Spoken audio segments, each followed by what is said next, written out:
እንደከመኛል እንደዛ ይሄን ሁሉ ጥቃት ያደረሰብሽ ታላቅ ወንድምሽ ነው? ልክ ነኝ? ያንቺ ታላቅ ወንድም?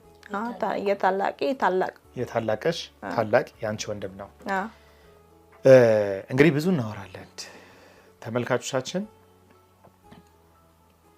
ያው በጣም ይቅርታ ጠይቃችኋለሁኝ።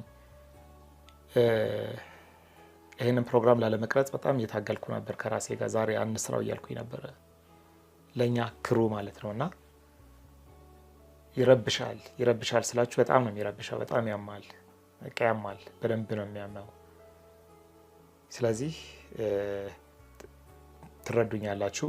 በተቻለኛ አቅም ይሄን ፕሮግራም ጨርሰን ለመውጣት እንሞክራለን፣ እናወራለን፣ እንነጋገራለን እና ረጋ ብለን እስከ ፕሮግራም ፍጻሜ ድረስ አብራችሁኝ እንድትቆዩ ጋብዛለሁ ማለት ነው።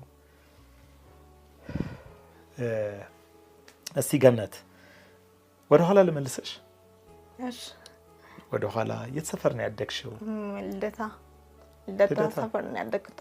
እውነት? ልደታ ከሜክሲኮ? ቢሊሞ አካባቢ ሳልጫካ። ቢሊሞ ምን አለች ማማ? ቢሊሞ ሜዳ የሚባል አለ? ኦኬ፣ አለ። እሺ፣ እዛ አካባቢ ነው ያደግሽው። ስለዚህ የልደት እየሰፈር ልጅ ነሽ ማለት ነው። ግንቦት ልደታ እንዴት ነበር? አሪፍ ነበር። በደንብ ነው የምታከብሪው? በጣም ይከበራል አይደል? እስኪ ልጅነትሽን አውሪኝ። እንዴት አደግሽ? ትምህርት ቤት እንዴት ነበረ? ከጓደኞች ጋር የነበረሽ ነገር፣ እነዚህ ነገሮች እስኪ ያጫውቺኝ። ያው ትምህርት ቤት ኬጂ የተማርኩት ያው እዛው ነው፣ ቤተክርስቲያን ውስጥ ነው። ኬጂ ያስተምራል እና እዛ ነው የተማርኩት።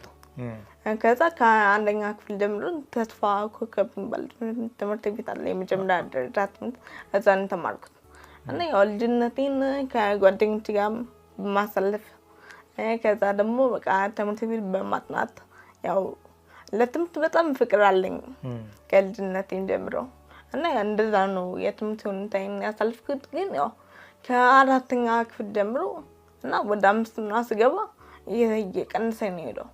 ያው አንዳንድ እየቀነሰ መጣ፣ እየቀነሰ ደረጃዬም ዝቅ ያለ እንትን ያለ ነው የመጣው። ለምንድን ነው ከአራተኛ እና ከአምስተኛ ክፍል በኋላ ውጤትሽ እየቀነሰ ደረጃሽ ዝቅ እያለ የመጣው? ለምንድን ነው?